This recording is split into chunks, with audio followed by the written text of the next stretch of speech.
In this video, we're going to determine PI after we learn what is PI. Let's start with alanine. On the handout, it looks like this. And the handout is all at pH equals 7. Those are the pictures. So does this mean that alanine has a net charge of 0? I see there's a single positive and a single negative. You add those and you get 0. You're tempted to say yes. That answer would be incorrect.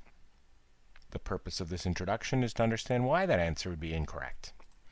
Henderson-Hasselbalch governs the behavior of all weak acids and their conjugate bases. Doing weird stuff here, sorry. There it is. pH of an acid's base conjugate pair will be equal to the pKa plus the log of A minus over HA. So at pH 7, we have the two pKa's. For the protonated carboxylic acid, it would be 2.35. And for the protonated ammonium, it's 9.87. So we can apply the Henderson-Hasselbalch to each. My question is, what's the ratio of the carboxylate over the carboxylic acid? Math says, don't worry about this math, you'll never do this math for me. Math says you have a ratio of 4,500 to 1 of deprotonated RCO2 minuses for every protonated RCO2H. That should not be a surprise. 7 is a lot higher than 2.35. Almost, well, more than 99% of these species will be CO2 minus. Similarly down here, we're going to solve for the ratio of the base on top, the amine over the ammonium. And 7 equals 9.7 plus this math here. Just trust what I'm doing is not violating any rules. The ratio of how many amines there are for how many ammoniums is 1 to 740. So we have a lot of ammoniums and not very many amines, and we have up here a lot of carboxylates and not a lot of carboxylic acids. But the fact is, if we had 1 million alanine molecules at pH 7, you're going to have 999,750 that are deprotonated, RCO2 minuses, 998,650 that are protonated ammoniums. There's a lot of overlap in here of species that have both. The majority have both an RCO2 minus and R NH3 plus, but don't worry about that. This number here, 999,750, is a lot bigger than 998,650 in a relative sense. So the answer to my question is no. The question being, is the net charge 0? No, because there are many more molecules with a -1 charge, like I just said, than with a +1 charge. So at pH 7, alanine has a slightly negative charge. That means if you did an electrophoresis experiment, then it would move towards the positive electrode. And we don't have to do this math here to have this concept down. Just let's redo everything here without even looking at any of the math. We're told that at pH 7, the species looks mostly like that.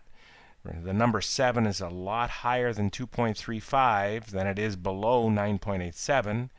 So we're going to have a lot more deprotonated here because the gap is a lot bigger between 7 and 2.35. We're going to have a lot more of the deprotonateds than we are here of the protonated ammoniums because the gap is less than, well, a little more than 2.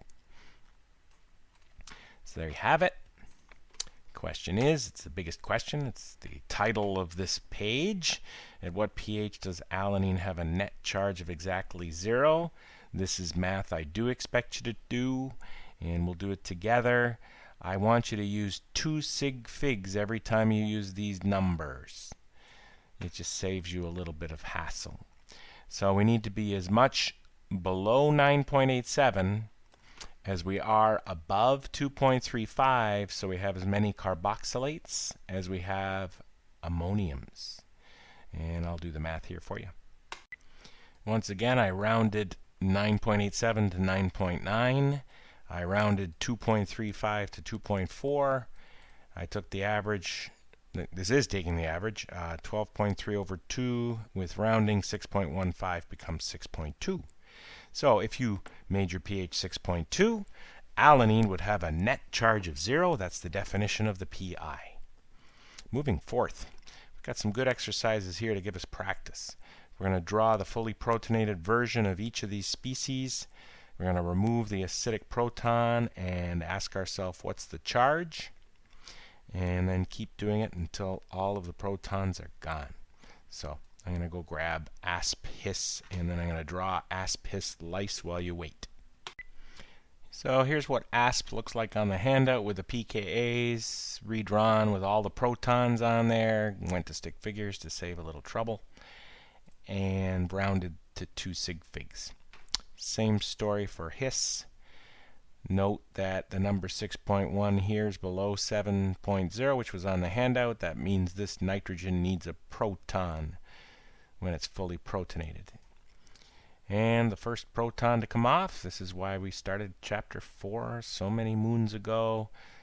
Lowest pKa is coming off first, this one, and we'll have those results shortly.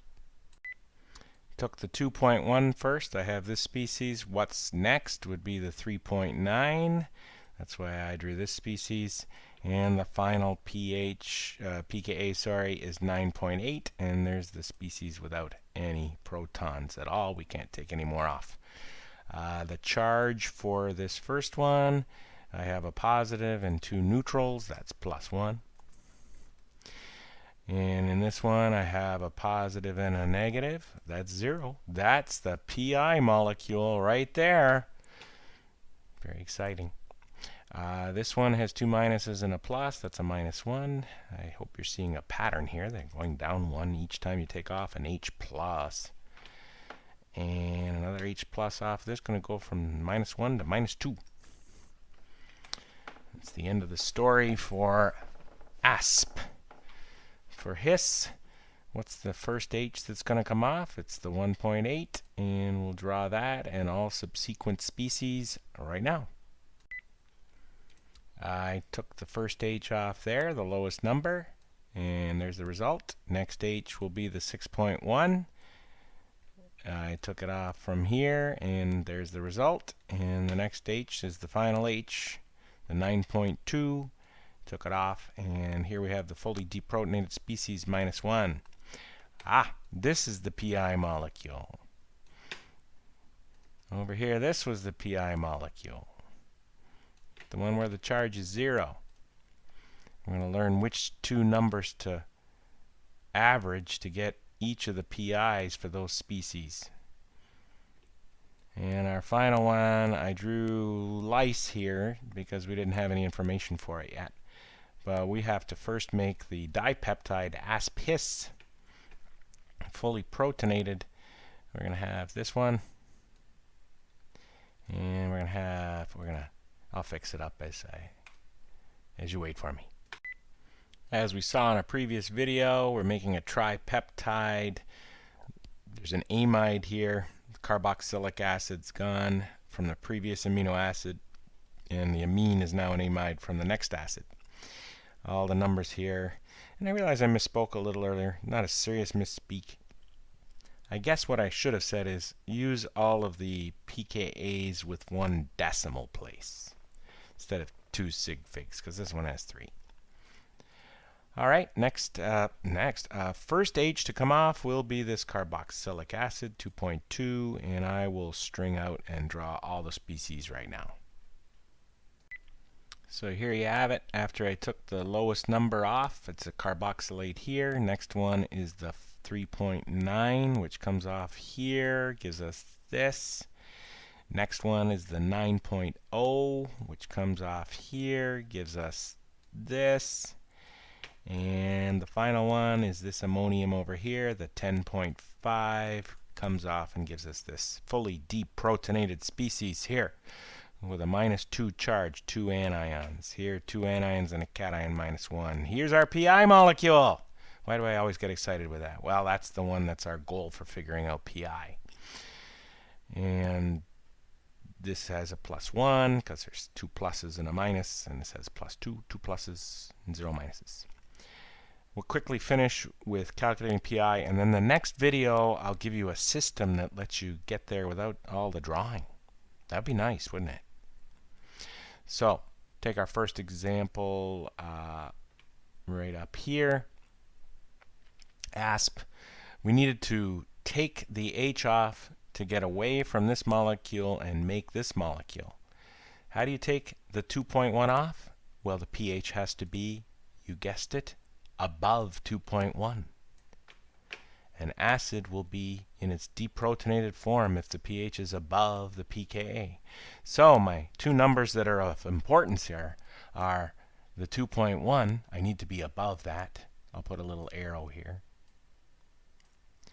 And what do I need to be below? Well, I want to keep this H on here, so I don't want it to be removed. So I need to stay below this number. I do not want two minuses and a plus. I want to stay here. So I need to be below whatever number this was. That's 3.9. I'll put that over here. 3.9. And I need to be below.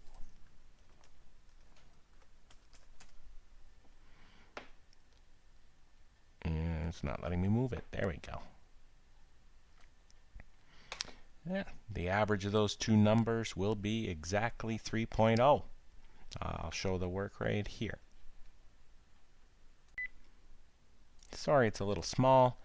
2.1 plus 3.9, the total 6 divided by 2 to get the average, 3.0. Over here, which one do I need to be above? If you zoom in on your 0, that's the one you need to be looking at when you're done.